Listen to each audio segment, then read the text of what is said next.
Hey guys, what's up everyone? Welcome to Young Titan World. I hope you guys are having a fantastic day. Today we're going to be talking about one particular TV series that I have taken upon myself to watch because I always loved it when I was a kid, and it was one of the very few pleasures of my very horrible childhood. We're going to talk about none other than Avatar, The Last Airbender, one of the most amazing things Nickelodeon ever did for us, and that and some other things that were crazy. But then rabbits came and I didn't exactly know what their creative process was about again. I just thought they lost their minds and they thought it was going to be funny if they did it with rabbits. But talking about Avatar, The Last Airbender, we all know about the story, so it's like getting reintroduced to it again, but in live action is something that is a must-see. Unfortunately, the first time that a movie popped out because of that, it wasn't very cool, okay? It sucked. It sucked real balls, man, because the way they made the firebenders look like was like, okay, if they don't have a torchlight close by, they can't do fire. And that kind of like concerned me on a very on a lot of levels.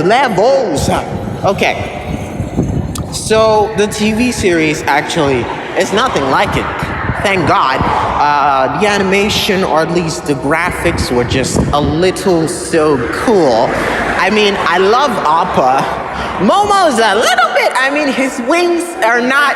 They're not. I mean, sure, it looks cute. His face looks cute, but the wings, I wanted larger wings. What happened? I need bigger wings on that baby.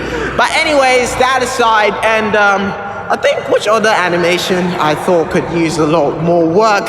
But apart from that, I mean, everything was great. I mean, the water bending looks cool, fire bending looks cool, earth bending looks sick. Honestly, the way they twist their arms when they're moving the freaking rocks. And oh my God, they look, I mean, I love the way they're weaponizing all the elements, and it's just really so beautiful to see it come to life. Talking about the storyline, like I said, we already know what the Avatar is about. We've seen it, but what I loved was how they started it all. Now, we've all heard about Fire Lord Sozin and his comment, but we had no idea how the whole thing came about. It was only in talks. So actually having to see them invade the airbending temples, killing Mongiatso, all that shit, it was so fire. It was so fire. Oh my God, it was so fire. It was so fire. Oh my God, oh my God, oh my God. It was so crazy. I totally loved it. Now, this is the part where I have to say that I finished watching everything, but I didn't, because I realized there was only 8 episodes. And if I gave way to my desires, I was going to finish this entire thing in one sitting. I don't want to finish in one sitting. This is the culmination of so much. I mean, if you don't realize it, let me take you back. When we were kids, Nickelodeon used to show an episode every week, which means that every week you had to anticipate something that would happen. And I don't know, in a space of 15 minutes, they finished, or at least in a space of 15 minutes, they finished it. But in the movie, or at least in this TV show, they're like cramped up like 10 or 20, or let's just say 10 different episodes into one.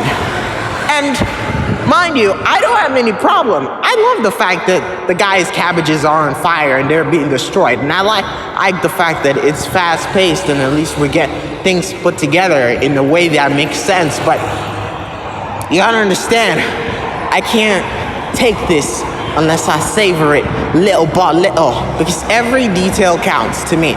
Every detail counts. Now, it's been a long time since I've watched the Avatar TV series, because I did not have all of them, and sometimes I missed a couple of weeks, so I did not really know what was going on. And to be honest with you, I was an African kid. Now, what African kids can all agree to is that, or at least I was in Ghana. Now, in Ghana, there's one particular TV station that always used to show Nickelodeon TV shows.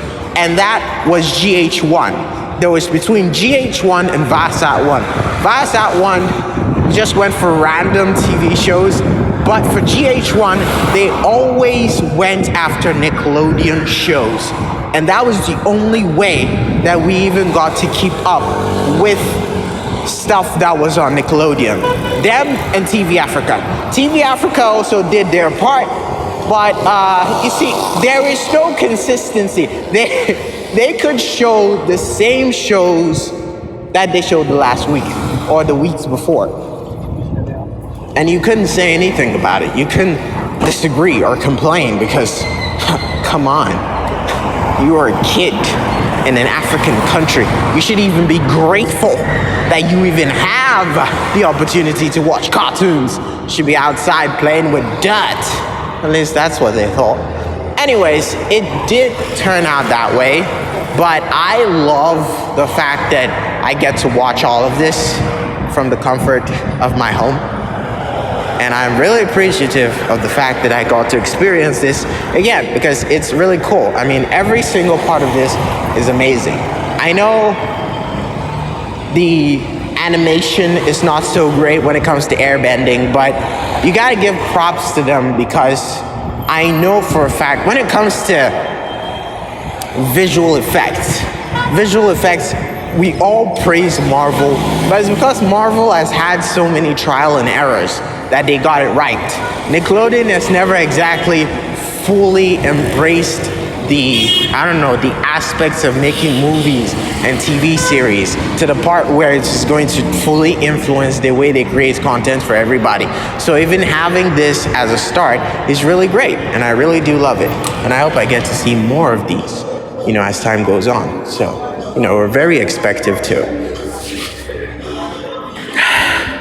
But we'll have to see what happens next. Thank you for listening. I hope you guys have a fantastic evening. Until next time, Young Titan out.